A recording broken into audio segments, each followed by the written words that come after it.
Good evening, everyone. My name is Ware Harmon, and I'm the Executive Director of Town Hall Seattle. On behalf of Town Hall and our friends tonight at Third Place Books, it's a pleasure to welcome you to this evening's virtual presentation of Paul Offit and Larry Corey as part of our Arno G. Motulsky Science Lecture Series. As we get underway, I want to acknowledge that our institution stands on the unceded traditional territory of the Coast Salish people, and particularly the Duwamish. We thank them for our continuing use of the natural resources of their ancestral homeland. We are very glad you've decided to join us for this evening's virtual program. The presentation will run 50 or 60 minutes, including a Q&A. To integrate our in-person and virtual audience experiences, we've changed our Q&A platform this year. And to submit your question, you'll enter meet.ps/Offit or scan the QR code that should be on your screen right now with your smartphone. Also, the link will occur in your chat later, and we'll remind you how you can participate when we get to Q&A. We can't guarantee we'll get to every question, but we'll try to get to as many as possible. And for those of you who'd like to view the program with closed captions, please use the CC button or click the CC button in the bottom right corner of the video player. Town Hall is adding new events and podcasts every day. Upcoming events include Thor Hansen's look at animal adaptations to climate change, Bill Schuet's natural history of the heart, discussion of the new science of longevity with Dr. Nir Barzilai and Dr. Lee Hood, presented in concert with the Institute of Systems Biology, or for Systems Biology, sorry, and upcoming programs featuring Susan Orlean, David K. Johnston, and Neil Stevenson, among many, many others. Visit our website to join our email list or get the latest updates as more programs are added throughout the season. Town Hall's programs are made possible through your support and the support of our sponsors. Our Arno G. Motulsky Science Lecture Series is supported by Microsoft, the Norcliffe Foundation, and the Wyncote Foundation Northwest. But as most of you know, Town Hall is at heart a member-supported organization, and I want to thank all of our members watching tonight from home. If you share Town Hall's vision of a community energized and empowered by discussions of politics, science, and culture, please consider supporting us with a donation or by becoming a member yourself. Finally, you'll definitely want to dive deeper into tonight's topic by purchasing a copy of Dr. Offit's book. And the most expeditious way to do that is to use the link in the chat below, which will take you directly to our good friends at Third Place Books.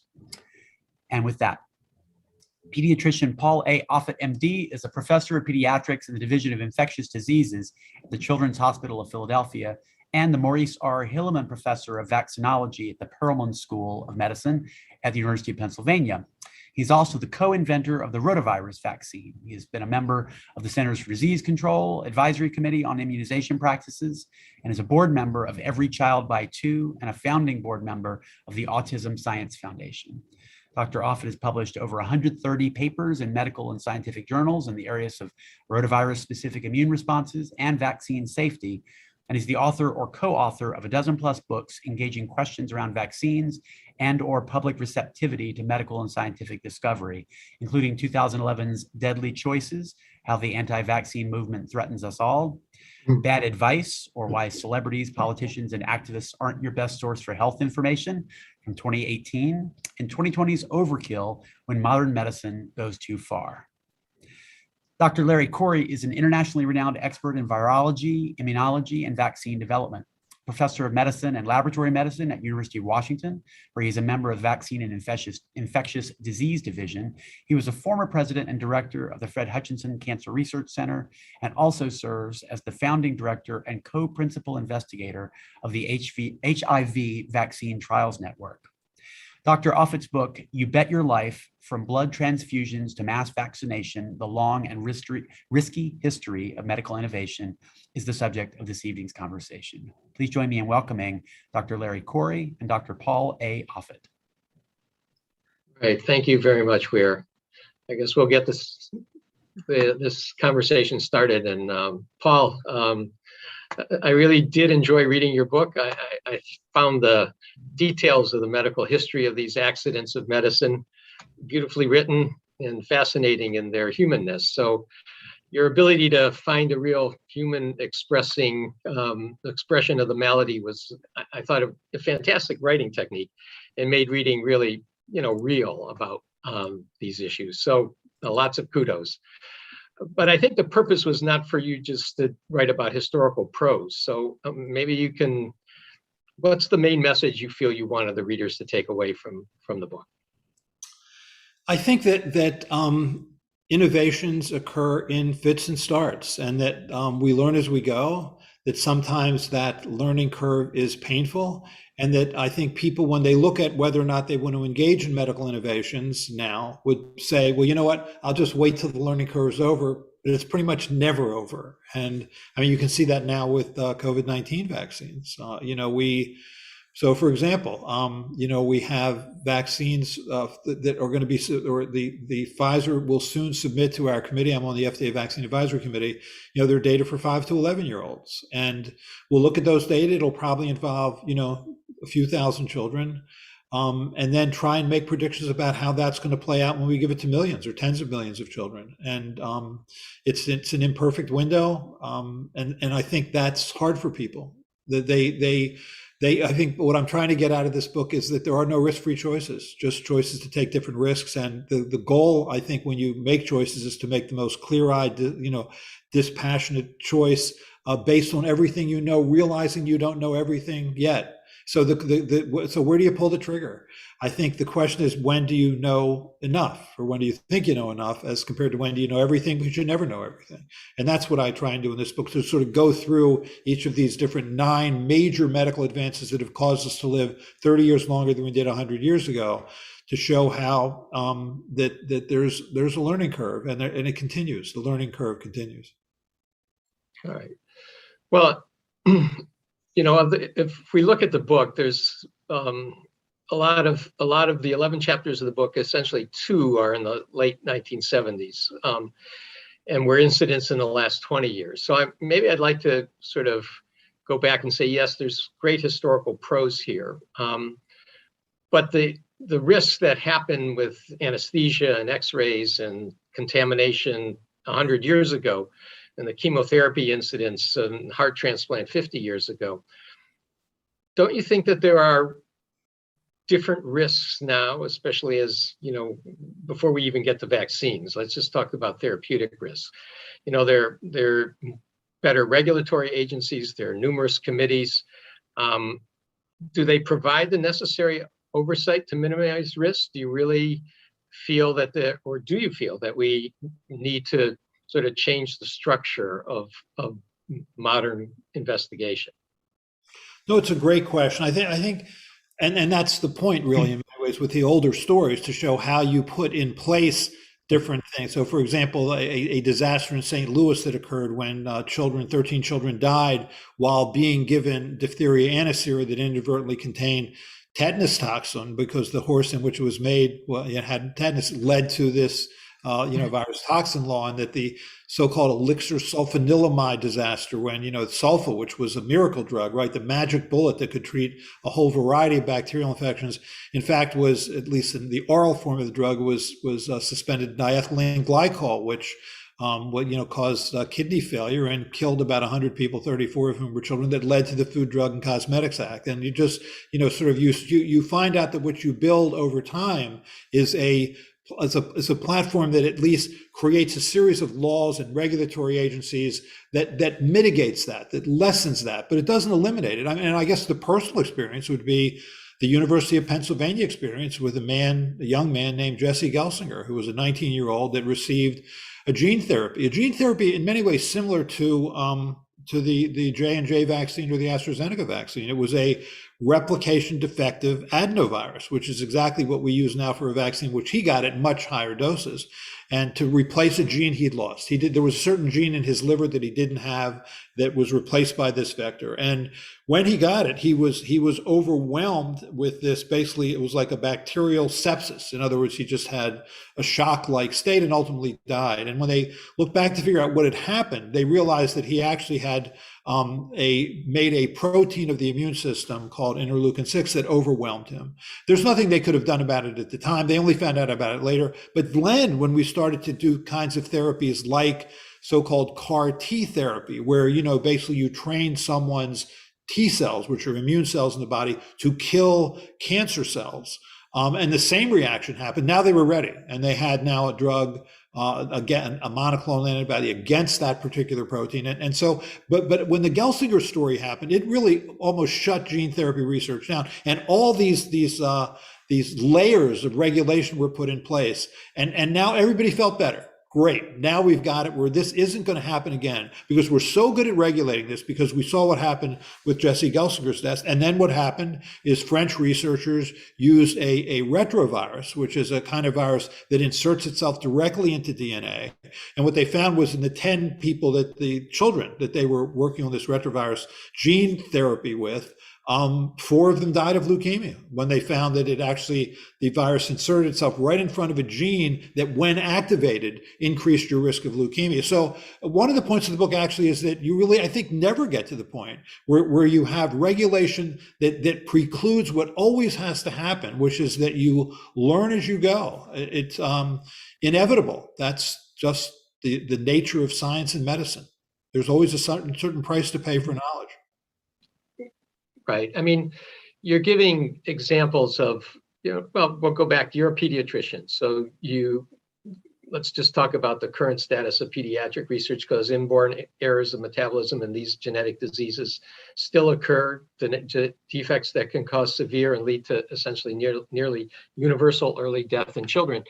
And are things different than the Gelsinger tragedy? Yes. How do you present that a risk benefit? There is gene therapy going on. There are an occasional success. There seem to still be, similar issues of occasional tragedies associated with it. The retrovirus. There's, I think, one in the last month or two from again a gene therapy using a modified adenoviral vector that hasn't been published, but has been in the papers. So. When you're on the wards, sort of consulting parents who have this kind of deficit in a child, how do you explain relative risk and risk benefit here? Right, it's challenging. So take, for example, the patients that we see who have single gene disorders, like sickle cell disease. That's just one base pair change basically on one gene that causes them to lead a pretty miserable life, where they are often admitted to the hospital several times a year with something called vaso-occlusive crisis, where those cells sickle, they get stuck in the small capillaries, and it's incredibly painful, and it means that you're hospitalized and means you're taking pain medicine. Often these older children are opioid addicts, and so what to do? And same thing with cystic fibrosis, also a life-limiting disease, not as bad as it used to be before antibiotics, but still, patients with sickle cell disease will live into their 40s and often not longer. Also, cystic fibrosis is a life-limiting disease. So, but it's a single gene disease. So why not use gene therapy like CRISPR? You could do that. CRISPR is a gene editing technology, and what you could do with, for example, children with sickle cell disease, you could remove their bone marrow cells, treat them with this CRISPR editing system, so that now they can make normal hemoglobin and put the bone marrow cells back in them. And that's been done to some extent with adults, and successfully. But where do you pull the trigger? I mean, so for a child, how about doing that to a child? Now, and so what may happen is that if you do that kind of experiment on a child, and it's really still at the experimental stage, and then you find out that you've now saved them. They don't have to go through these painful crises. They live to 60, 70 years of age, or they don't get to live their whole 40 years that they would normally live, and it's shorter because of something you didn't realize. It's hard. I think it is hard because it's such a vast unknown in many ways. So, you developed one of the rotavirus vaccines. It's 30 years post, maybe, or 20 years post your work during this period of time. How do you conceptualize the incidents that you're talking about with your own work in developing a vaccine against a disease that infrequently causes kids to be in the hospital? It's a very frequent disease and occasionally would cause death, but it's an infrequent complication of a very common disease. So, I mean, how do you balance the sort of more dramatic issues that we say to, let's say, we're trying to develop a better therapy for, as you had for rotavirus, and I'll take us into COVID-19 in a minute. Right. No, that's a perfect example, actually. So this is a disease of babies. Rotavirus is a virus that infects the small intestine. It causes fever, vomiting, diarrhea, and in its severe form, it causes dehydration, meaning severe water loss, which then can cause the child to be admitted to the hospital with severe dehydration requiring intravenous fluid therapy. Nobody in the United States or anywhere gets to age 5 without having been infected with this virus. It caused before there was a vaccine, it caused about 75,000 children to be hospitalized a year, and it caused about 60 children to die a year. So not a large number of deaths in the US, but nonetheless in the developing world, the virus would kill about 500,000 children a year and as many as 2,000, a day. So it's a killer. It's arguably among the viruses or among the germs. It's one of the biggest killers of infants and young children in the world. So certainly worldwide, it's awful. But how about the United States? So in the United States, 20 to 60 children die a year. So now you're making a vaccine to prevent something that causes a lot of hospitalizations, a lot of disease, but not a lot of death. And so what's the standard? You're giving this to babies. You're giving this to babies at 2, 4, and 6 months of age. It better be safe, I think, because we view children obviously as particularly vulnerable, especially babies. And so that process of making the vaccine, which was a 26-year process, where you do preclinical studies in animal models, then you have the strains that you think can be a vaccine. I mean, we've spent 10 years trying to figure out what parts of the virus make you sick, what parts of the virus induce an immune response that's protective. We know that animal viruses don't make babies sick, and human viruses don't make animals sick. So we basically did this sort of chimeric virus where you have a cow virus that we knew didn't make babies sick, and then inserted human genes in that we thought would induce protective responses.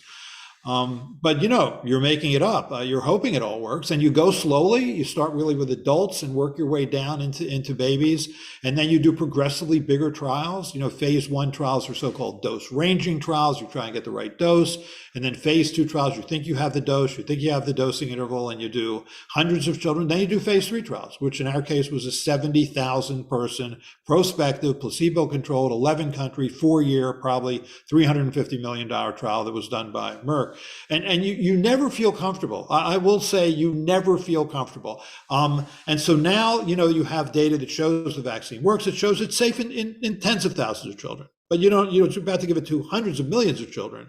And, your heart's always in your throat. I think, I think the Chinese proverb is that when the gods are angry, they grant you your wish. Well, we'd sort of been granted our wish. Okay, now you've got a licensed vaccine that you can distribute to hundreds of millions of people in the world. And so now you find yourself going through all these gene databases, trying to answer the question, do any of the rotavirus proteins mimic proteins, for example, on the surface of pancreatic cells? Is it possible we could be inducing immune response that would cause diabetes? Or does it mimic proteins on the surface of the cells that line your joints? Could we be causing arthritis? I mean, you're going through all of this because you've just been granted your wish, and that any possible problem that could happen, it traces back to you. You're trying to do good, not harm, and so it worked out, but you're never comfortable. People think there's these eureka moments in science. I don't find that to be true. I mean, you're always sort of worried that next thing is going to show itself that hasn't shown itself yet, and which is in some ways the point of this book. The point being that that we thought we knew enough, and as it turns out, we knew enough to move forward on this. But you're right. When the gods are angry, they grant you your wish. There's never a comfortable moment. You would think there would be, but there really wasn't. Well, there's a coda to that. I mean, the vaccine's been widely used now for over a decade. So why don't you tell people a little bit about that? So the vaccine was licensed and recommended for all babies in the United States in 2006. It was recommended by the World Health Organization for all babies in the world by 2013. We virtually eliminated hospitalized infections in this country. I mean, in our hospital, Children's Hospital Philadelphia, we'd see 400 children hospitalized with severe dehydration every winter, which is rotavirus season. Now it's very rare. Most pediatric residents have never seen a case of rotavirus. So in this country, we virtually eliminated it. It has dramatically reduced the incidence of disease in the world, thanks to people like Bill and Melinda Gates, who made rotaviruses one of their priorities. Interestingly, the reason Bill and Melinda Gates got into vaccines was rotavirus. They'd actually never heard of the virus before, and then found out that as in infants and young children, it was the biggest single killer. That's what got them interested in vaccines. So thank goodness for people, philanthropists like them, who made it their goal to take their $60 billion and do something good with it, which in their mind meant saving the lives of children. Okay. Well, we read a lot in the paper about the Food and Drug Administration, and sometimes criticizing, sometimes lauding, many times things in the middle. Your sense of the FDA and your own process as it related to rotavirus, your own sense, you sit on some committees with the FDA now. How do you think this governmental regulatory body works? What role do you think it plays in modern investigation? And are there things that government and through the FDA should be doing that we're not doing? Right. Remembering I sit on an FDA vaccine advisory committee, we'll be facing all these people in the FDA when we meet again at the end of this month to discuss the childhood vaccines.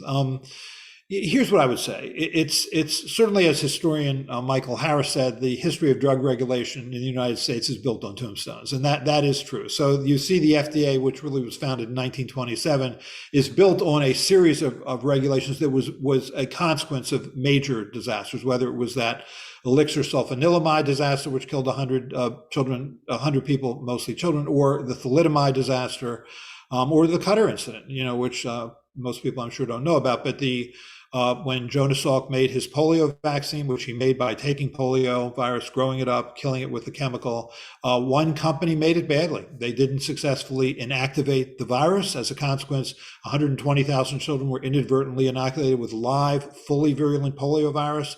About 40,000 developed abortive polio, meaning short-lived muscle paralysis. 164 were permanently paralyzed and 10 were killed. I think it was the worst biological disaster in the history of this country, and led really to the birth of vaccine regulation, the Division of Biological Standards and vaccine regulation as we know it today. So I think the FDA is critical. I really think that they are the institution, the regulatory institution that stands between the pharmaceutical industry and the American public to make sure we get products that are safe and effective. I think that what happened last year under the previous administration was really tragic. What you saw is that it could be politicized. What you saw is that the administration had the capacity to twist the arm of the FDA to do something like approve through emergency use authorization something like hydroxychloroquine, which neither treated nor prevented this disease, and had some toxicities associated with heart arrhythmias and some fatalities, or twist the arm of the FDA to allow it to give emergency use authorization to convalescent plasma, which also was touted as this miracle drug and frankly didn't work. So that's the FDA at its worst, that it could be politicized. I think that's not true now. I think that the FDA isn't getting politicized anymore. And they're trying to do the best they can under difficult circumstances. When we in December approved the Pfizer vaccine on December 10th or the Moderna vaccine on December 17th, everything was the same with the exception of one critical difference for emergency use authorization. And that is that the size of the trials were the size of any typical pediatric or adult vaccine trial. The safety follow-up was the same, which is really 2 months after the last dose, because all of the important serious adverse events, for the most part, historically, for the last 200 years, have occurred within 2 months of a dose. The difference was efficacy. We could say the vaccine was highly effective for 3 months. I mean, that's what you could say. But is it going to be effective for 6 months, a year, 2 years, 3 years? Obviously, it was so effective, and you're in the midst of a pandemic, you can assume that it's going to be at least highly effective for a while. But that was one of the big differences. I think the FDA is doing its job. There was when I think two senior officials, Marion Gruber and Phil Krause, left associated with kind of what they felt was a little arm twisting regarding the booster dosing. That was I think unfortunate, but it was their way of saying we don't want to get our arms twisted here. All right. Well, that leads us to the COVID-19, issue about the risks and the balances that we have here, and so. Maybe you want to give your own personal reflection. I may move from less of a moderator to a commentator myself on this area. So go ahead. Right. It's so take these vaccines. I think, so here you had a virus, SARS-CoV-2 virus, which was isolated and sequenced in January of last year. 11 months later, using a novel technology that had never been used to make a vaccine before, messenger RNA, you had done two large clinical trials that showed that this vaccine was remarkably effective, much more effective than we would have imagined. We were told as a committee that if this vaccine is 50% effective with a lower bound of 30%, approve it. Dr. Fauci at one point said he was hopeful it could be 70% effective. The vaccines, the effectiveness over at least the first few months was in the 95% range. All age groups, all comorbidities, and all manner of illness, meaning even mild illness.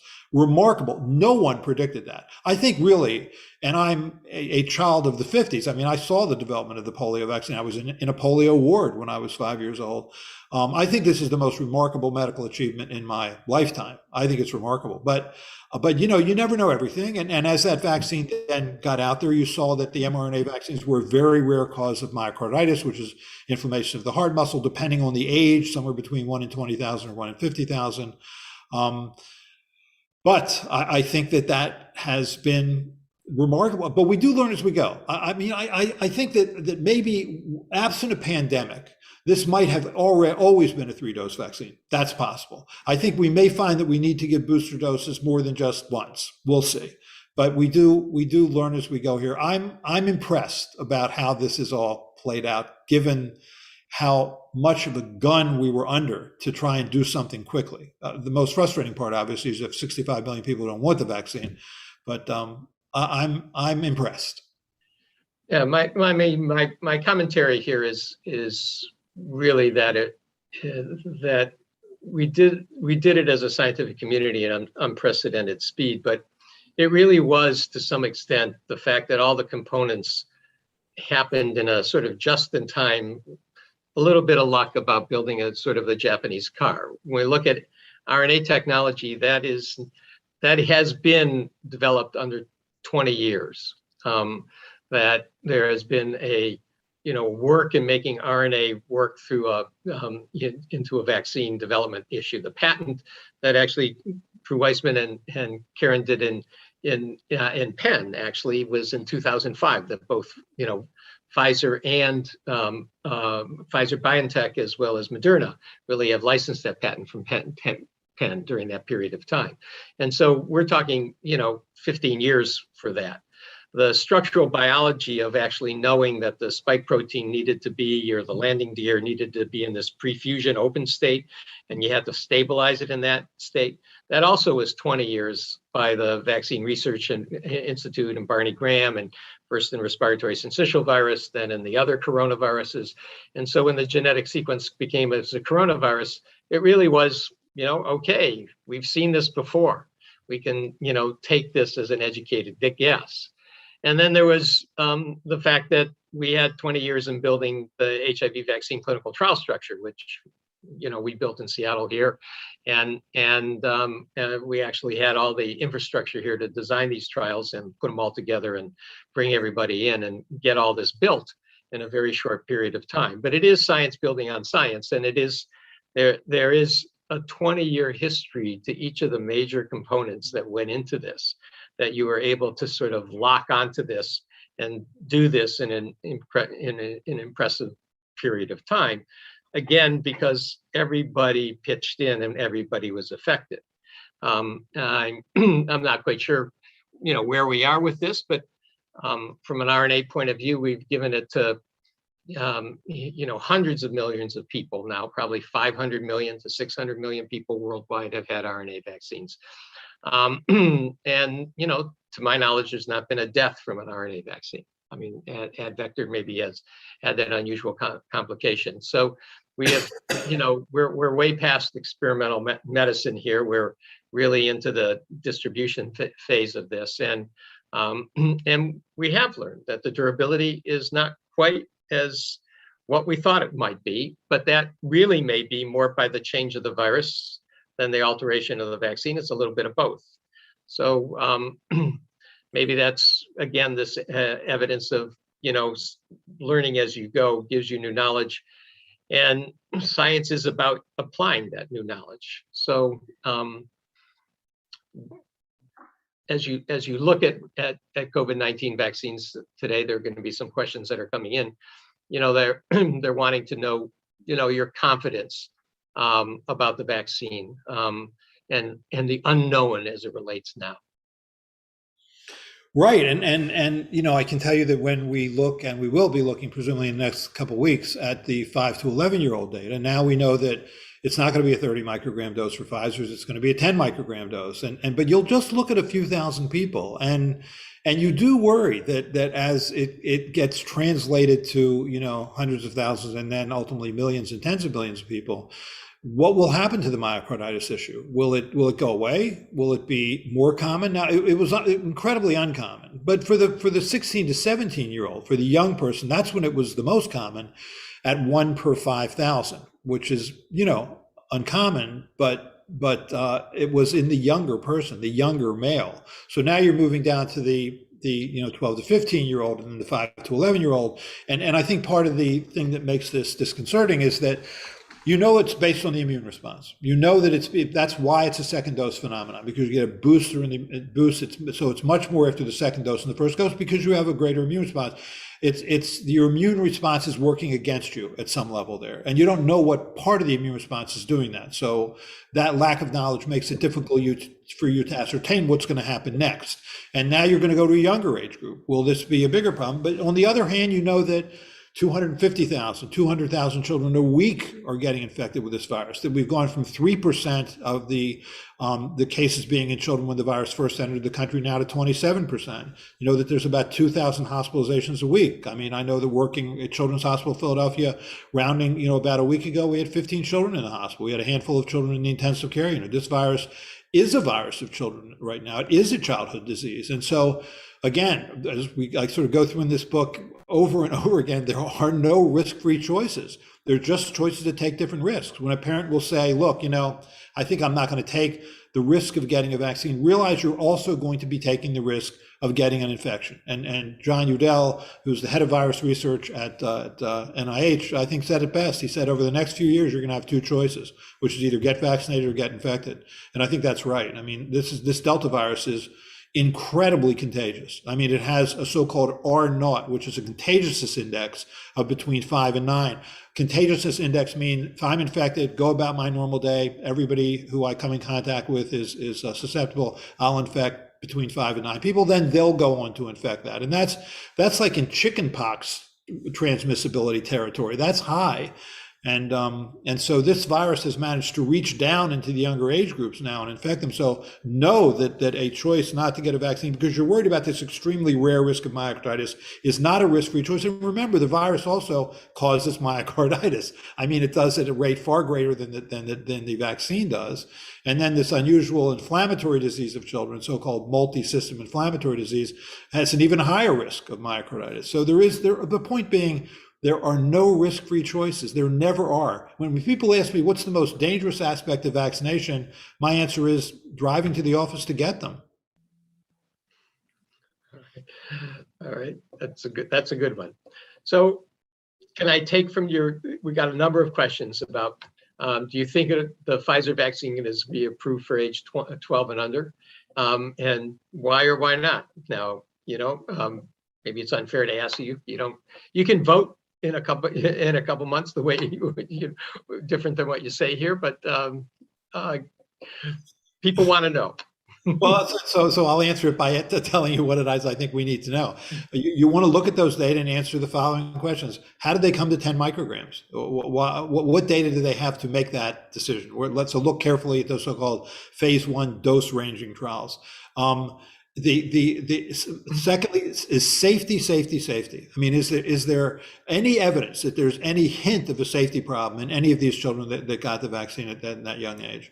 3 is did they do effectiveness studies, or did they just do immunogenicity studies where they looked at the immune response to predict whether or not a child would be protected or not? And if so, if that is all they did, how consistent was that response? I mean, was it in 100% of children, 90% of children, 80% of children? And that's it, knowing that you just are looking at a few thousand to make predictions on tens of millions, which is always a hard thing to do. But again, if it's in any way reassuring, I can say that when we make those recommendations, when the 18 voting members sit around that table or now virtual table to make those decisions, we always hold it to the same standard, which is, would I give this to my own child or grandchild or niece or nephew? Would I give it to my family member? That is the standard you're using. You don't think of this as anything other than that. It's always the standard. Whether it's emergency use authorization, full approval, doesn't matter. That's the standard you use. All right. So based on what you know, would you give it to your family members? I know what you know. I've seen a one-page press release. We are in the era of science by press release. Really interested in seeing the data. You know, it's funny when they did studies asking people like last September, would you get a COVID vaccine?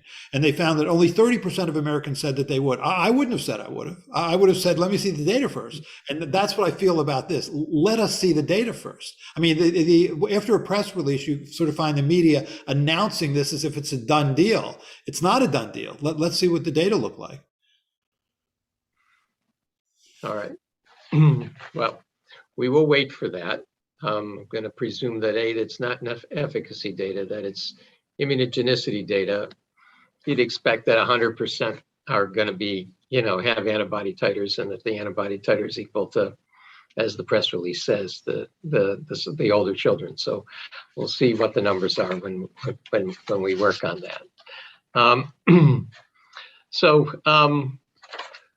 So one of the questions that are here is, being a professor of vaccinology, what's your reaction to anti-vaxxers? For COVID-19 specifically, how do you educate and invite people to get vaccinated? Well, I guess I would divide this group into two separate categories. The first is the group I would call vaccine skeptics, which is fair. I think you should be skeptical of anything you put into your body. I think those 70% of people in September, before the vaccines came out, who said no, they weren't going to get a COVID-19 vaccine yet. I mean, when they did then similar surveys, months after the vaccine came out, the numbers almost reversed. It was 70% who said they would get a vaccine and 30% who said they wouldn't. So I think those people a lot of those people in the negative group then initially were skeptics. They wanted to wait to see the data. That's fair. I mean, I think that you can convince people with logic and reason and data. And you should be skeptical. You should ask questions. But then there's the second group, who I would call not vaccine skeptics, but vaccine cynics. They just don't believe you. They think they don't trust the government. They're often conspiracy theorists. They don't trust the pharmaceutical industry. They don't trust the medical community. And I just think there is no convincing them. If the people that call me on the phone, who I consider vaccine cynics, are any example, there is no convincing them. They know what they know. And that's it. Neil deGrasse Tyson has a great quote, which is, if people reach a conclusion without using reason or logic is not going to talk them out of it. And I think that's what's going on here. And then what do you do? I mean, what do you do when 65 million people say, no, thanks. I don't want the vaccine. I'm going to continue to allow this virus to spread. I'm going to continue to allow it to do harm. I'm going to continue to allow it to mutate and possibly create variants that are more and more resistant to vaccine-induced immunity. What are you going to do about it? And I mean, you can try and educate, you can try and mandate, which I think offers something, but not enough probably. And then we're just going to have to watch this keep happening. I mean, the people can look at these data now. Look at the fact that 680,000 people have died of this virus, virtually all of whom are unvaccinated. I mean, we can talk all we want about booster dosing, but the fact of the matter is, if you look at people at the adult hospital next door to ours, hospital at the University of Pennsylvania, or our hospital in children over 12, those kids and those adults who are in the ICU aren't there because they haven't gotten a third dose. They're there because they aren't vaccinated at all. And that's the problem. And the CDC knows that. So how do you do that? How do you convince people who are unconvincible? You don't. The best you can hope for is to try and compel them to do that. But somehow in this country, a country founded on individual rights and freedoms, believes somehow that it's your freedom, that it's your civil liberty to catch and transmit a potentially fatal infection, which it isn't. Well, I'm happy that you said that. But we're still left with this issue that, this remarkable series of graphs that the New York Times put out the other day, yesterday, I think, or today, showing the red states, the red counties, the counties with the largest margin of winning by past President Trump as compared to Democratic counties, and really showed just this amazing differential spread based, frankly, a greater relative risk than I've ever seen. In greater than race itself was essentially this political divide between how you voted and the issue of vaccinated and non-vaccinated, recognizing that we mingle beyond counties, and even in counties it's 70 and 30%. So and the issue there for that, even in counties you can restrict access to vaccines politically. How do you feel about vaccine mandates, or how are we going to overcome this, whether we like it or not like it? It is an issue of epidemiological importance and medical importance to sort of handle this. It's what's changed about this virus and the anti-vaccine movement associated with this virus is exactly what you said. I mean, if you look, I think the birth of the modern American anti-vaccine movement was in April of 1982 with a TV show, 1 hour show called DPT Vaccine Roulette, which claimed that the wholesale pertussis vaccine or whooping cough vaccine caused permanent brain damage. And then it was off to the races. But there was never a politics to it. I mean, on the left, it was more of an all things natural. I don't want to put anything unnatural in my body. I want to undergo natural immunity. By the way, I think the word natural is I don't know who Mother Nature's press team is, but they're good, because Mother Nature has been trying to kill us ever since we came out of the ocean onto land. But the word natural somehow has enormous cachet. Like, how is a natural virus infection ever a better thing? But in any case, so that's the left. On the right, it was what you're seeing now. This is more of a libertarian, government off my back. Don't tell me what to do. It's my body. It's my choice about whether or not to get an infection and transmit it to others or not. Now it's much more on the right. You see that there's a divide that didn't exist before between Democrats and Republicans, which is remarkable to me. And I think it is a consequence to some extent of the last administration, which is also remarkable to me, because I think if you had to say that look at Trump's accomplishments, I would say that what I would consider his greatest accomplishment, and I'm trying not to be politically, but I would consider his greatest accomplishment to be this vaccine. I mean, in 11 months, due to Operation Warp Speed, a $24 billion effort by the federal government, we have these two mRNA vaccines within 11 months that are remarkably safe and effective. But the administration, if anything, distanced itself from this vaccine. I mean, Trump at a recent rally in Alabama, you tried to sort of say, well, I think you should get it. And then when he heard booze, he said, well, of course, it's a matter of personal choice. He doesn't want to upset his base. But I mean, why didn't Trump put his name on it? Why doesn't he call it the Trump vaccine? I mean, is it because he's really deep down very modest? Is it because he doesn't like to put his name on things? What is it? I don't know. But it just never made sense to me that of his accomplishments, I'm a Democrat, but so I don't really consider any of them being amazing accomplishments. But I do think if you had to list it, that would be the accomplishment. The greatest in my lifetime, I really think, was those vaccines. But he, if anything, distanced himself. And for that, if you're for him, if you're for this notion of personal freedom, then you don't get the vaccine. You know, you're a tough guy who's not going to get a vaccine, and you're going to watch yourself be hurt by it, and those who you come in contact with be hurt by it. It is just awful. But I don't think there's a precedent for this in terms of sort of a Republican Democrat divide. Right. Well, we'll go off that. I don't know what our solution is. I think we're going to spend more time trying to, go to the South and see what we can do. I guess one of the questions has been, with the increase in breakthrough cases, what are the risks in having a vaccine-only approach with COVID-19? Actually, I would say that this issue that you get a bad term breakthrough cases, you get a mild infection even though you've been vaccinated. Actually, those people actually boost their immune response, both in the magnitude of their immune response and what we'll call the breadth of their immune response, the sort of number of antibodies and T cells that they make to the viruses at higher levels even than vaccinated people. And actually, they are probably better protected than anybody else walking around.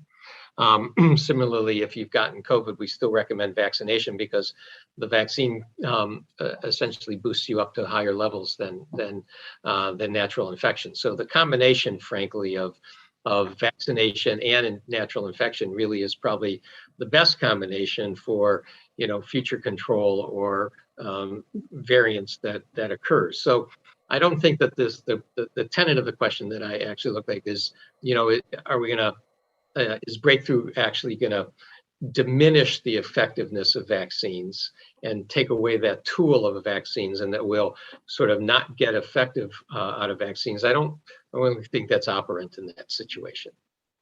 Yeah, my only sort of feeling about this is I really wish we hadn't used the term breakthrough to define either asymptomatic or mildly symptomatic infection. I don't think one can reasonably consider that a breakthrough. And breakthrough is, despite being naturally infected, you're so sick that you have to see a doctor or go to the hospital or go to the ICU or worse. I think that's a breakthrough. And most vaccines out there, whooping cough vaccine, influenza vaccine, rotavirus vaccine, aren't necessarily very good at protecting against asymptomatic or mildly symptomatic infection. I mean, the goal really is to prevent more moderate and severe disease, which those vaccines do, and which this vaccine does. So I wish we hadn't. We don't apply that term breakthrough to someone who got an influenza vaccine that year has mild infection. I mean, I don't know why I keep saying these, going to Republicans, but Lindsey Graham got this right. I mean, Lindsey Graham was fully vaccinated. He had he got COVID and had essentially sinusitis, inflammation of his sinuses and an upper respiratory tract infection. And he said correctly, this would have been much worse if I hadn't been vaccinated. That's right. That's the right way to look at it. We set way too high of a bar if we think we're going to try and successfully prevent asymptomatic or mildly symptomatic infection, which is okay.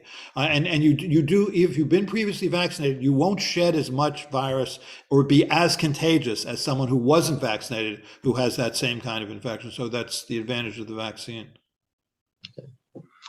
Here's a question that actually I'll let you go after. If the dosage for the 5 to 11-year-old is 10 micrograms for the Pfizer vaccine, how do you justify giving a 12-year-old 30 micrograms? Should there be a graduated dose?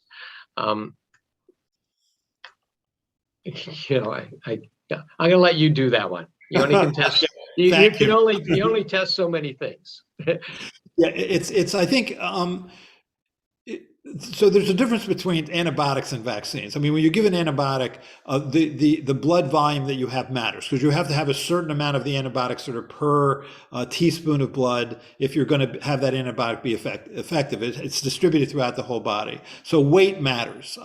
That's really not true of vaccines. I mean, vaccines you give in the arm and then it's taken up by a local draining lymph node. So weight really isn't as important. You're right. I mean, and this is actually the most frequent question I'm getting asked now. I have an 11-and-a-half-year-old. He's big. Should I wait until he's 12 to get him the vaccine, or should I give him the 10 microgram dose now, or wait to get the 30 microgram dose now? It is arbitrary. I mean, obviously there's not a huge physiological difference between an 11-and-a-half-year-old and a 12-year-old.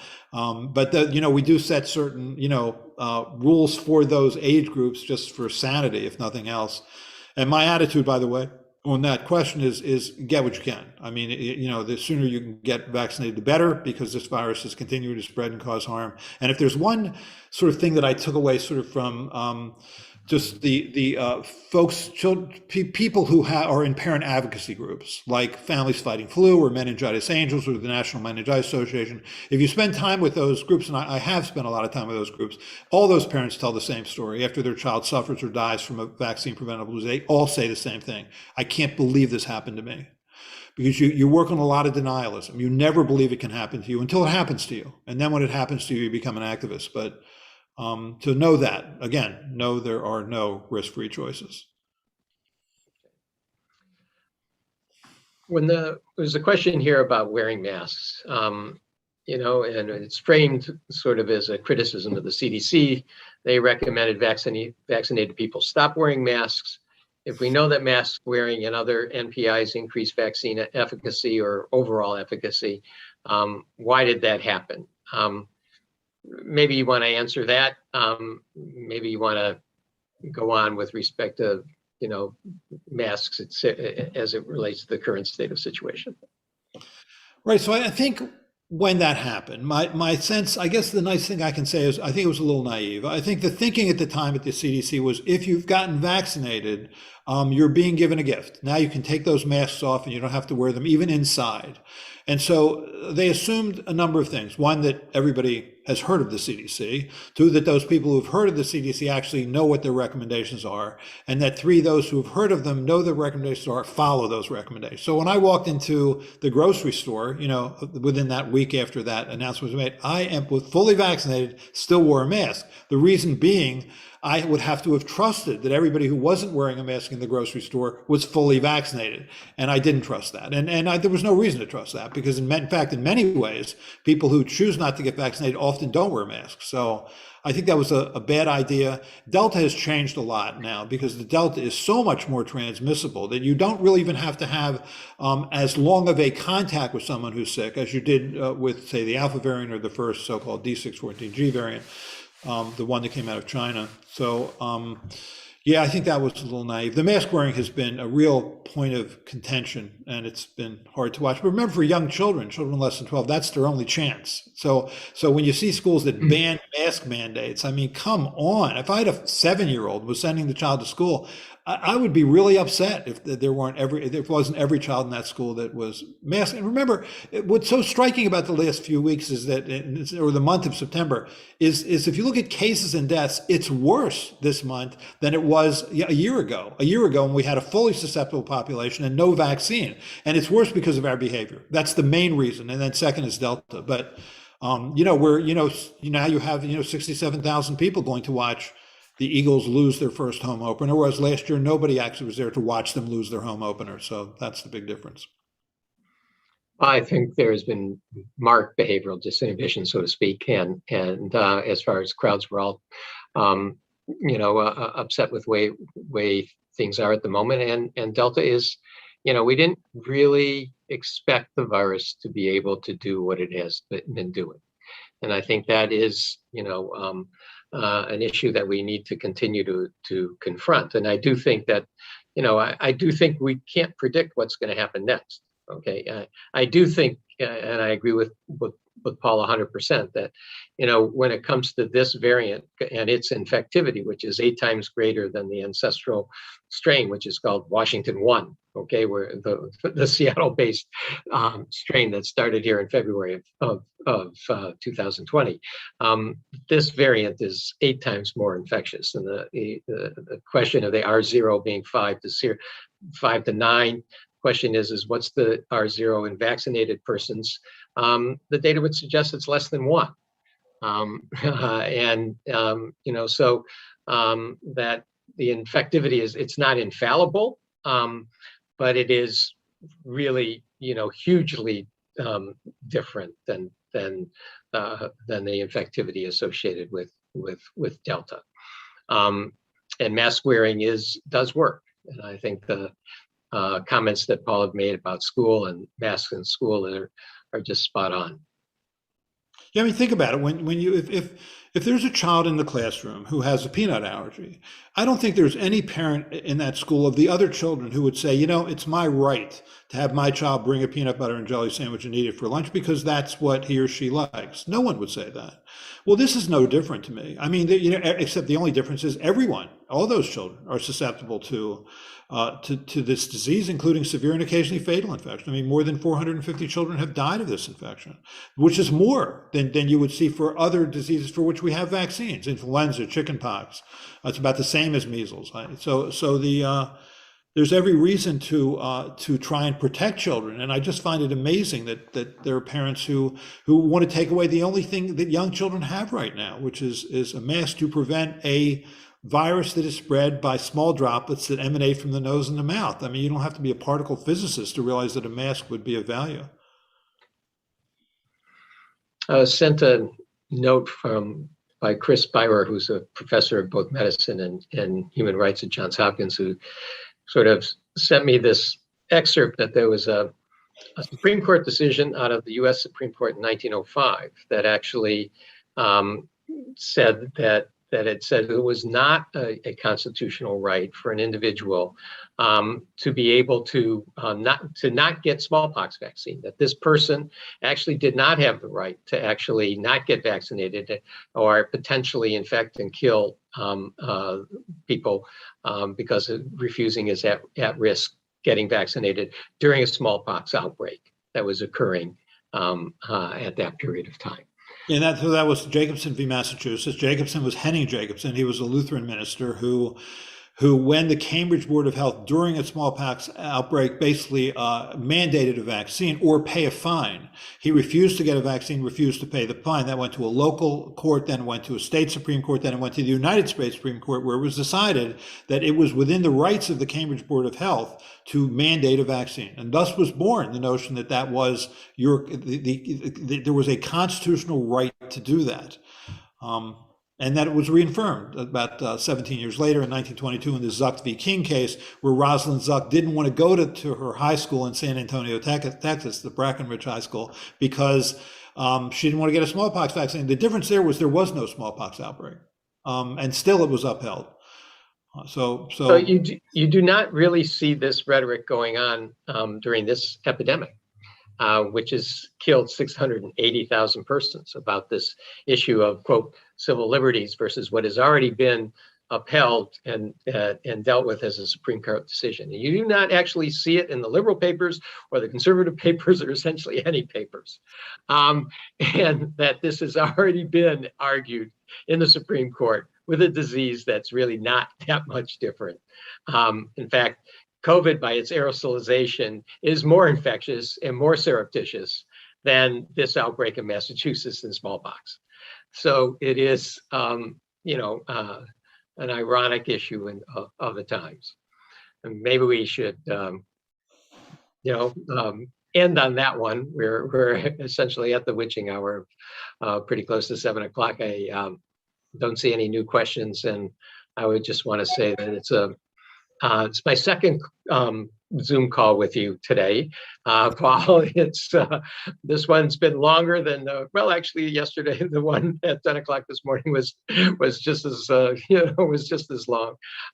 This one was more fun, brought more smiles, and really a pleasure being with you, and wonderful to read your book. Well, thank you, Larry. I really appreciate your time. Thanks so much, and thanks to the group at the Seattle Town Hall. Dr. Corey, thank you for leading this discussion. And Dr. Offit, I know it's late over there, but thank you so much for lending us yourself and your knowledge. And we're very lucky to have you here tonight. So thank you for that. Thank you. Yes. And for all of our viewers at home, please remember to buy a copy of the book from our friends over at Third Place Books. And that link can be found in the chat. Thank you so much. And everyone have a great evening. Bye-bye. Take care, Larry. Bye-bye. Thanks. You too, Paul.